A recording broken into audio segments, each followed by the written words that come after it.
Well, United didn't get knobbed. It's not raining outside, and I'm dressed like ice cream. It's time for TWAMAN. They're at it again. It's your essential roundup of all social media goings-on surrounding Manchester United. Only one place we can start this week, isn't there?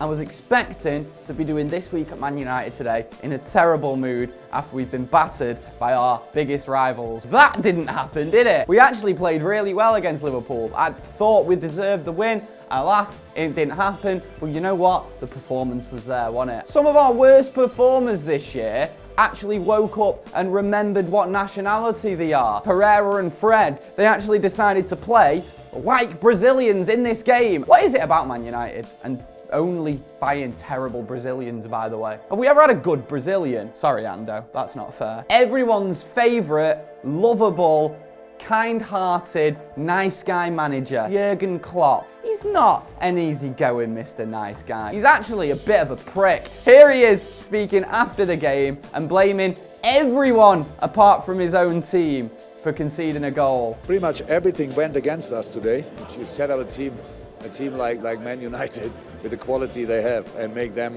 just defending this, and then we have a ball, then James is going or Rashford is going, that's really difficult. We should have done much better, but it's obviously the easier thing to do to play like this. Can't take it, can he? He just can't hack it. He was the same with the fourth official all throughout the game, just constantly going at him, really in his face. Like trying to square up to him and stuff. Just like, mate, you're a grown man, you know what I mean? Mr. Nice Guy, my arse, brush your teeth, knobhead. He complains about the way we play, like it's our fault that he didn't win. Yeah, of course it's our fault. It's because we tactically outclassed him and deserved to win the game. He wants teams to play how he wants. That's what he thinks football should be like. No, mate, it's not how it works. It's your job to figure out a way to beat us, you dick. Another man that was at the game yesterday as well, Jose Mourinho, got quite a good reception from the crowd as well. I think the crowd understood that maybe things didn't go his way while at Man United. Not necessarily all of it was his fault, but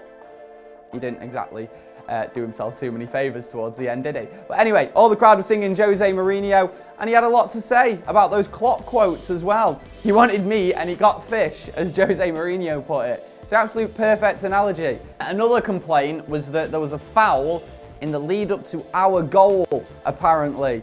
And Klopp come out again and said there was definitely contact. There was definitely contact. It's definitely a foul because there was contact. I feel like I'm the only one thinking, so what? That doesn't mean it's a foul. Like, this is a contact sport. We're all aware of that. This is a sport where you are actually allowed to touch the other player. A little bit of contact is all right, as long as it doesn't, you know, make the game unfair, which I don't think that tackle did at all. Ole Gunnar Solskjaer totally agrees. Love this from Ole. No, he touched him, but it's not enough to give. It's not a clear and obvious error.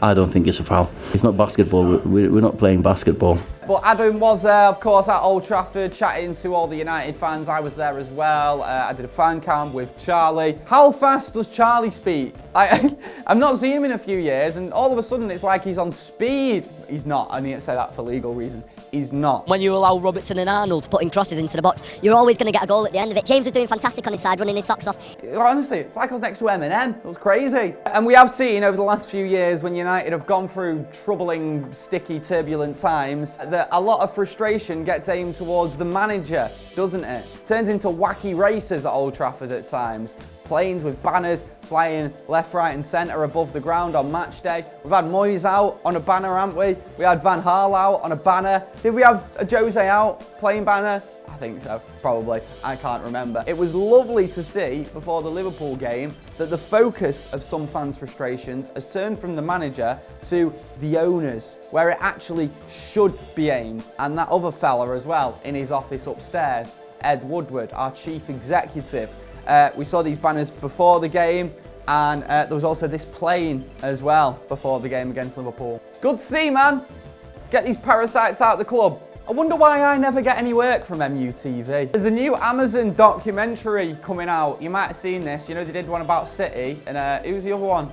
It's Leeds, was it? They're doing a new one about Tottenham. No, really, they're doing one about Tottenham. All or nothing, it's being called. Nothing. That's literally what everyone's saying, isn't it? Players probably aren't going to be too happy about that, are they? I mean, I wouldn't be happy if it was happening this season at Man United. Like, The players have got more to focus on, never mind having cameras shoved in the face when they're supposed to be like doing training or private meetings and stuff like that. I'm in a weird situation with this because I like these documentaries, like I actually enjoy watching them, but to some people this is like just entertainment. That's all this is. Feels a bit dirty to me. If you follow the women, you'll know all about this, but Man United women did beat Man City women in the Manchester derby, in the cup. Huge game for the girls, huge result, and I know all the fans there at Leigh Sports Village would have absolutely loved that one. Check out the fan cams, by the way, from that game. Nat was there chatting to United fans, so check them out. We'll put a link, or it'll be somewhere on the channel. Go and look at it, it's that easy to find. Love Nat though.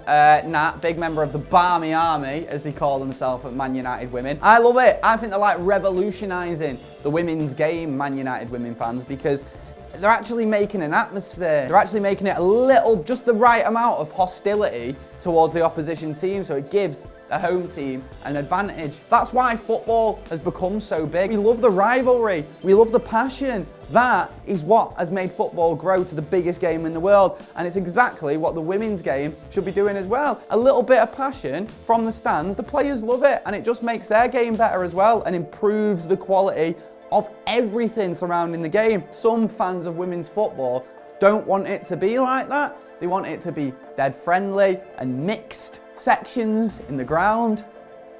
Could you imagine going to the Manchester derby, sitting down in your seat, being sat next to a City fan? It would be the worst thing in the world, and there's fucking no chance that I would go to a game if that was the case. If you want the game to get any bigger, that's what you need. If you want the game to stay relatively small and just a little bit of a community project, if you like, and yeah, sure, have mixed zones. Not for me though, and I know it's not for a lot of those Man United women fans. Great win for the girls, and keep at it, Barmy Army, as well. Keep giving it to him. Blue I need to finish the video on this. I don't really want to finish it on this sort of note, but I kind of have to. Racism is back in the football. In fact, a football game was called off at the weekend. Haringey Borough versus Yeovil. How can you be a grown-up and be racist?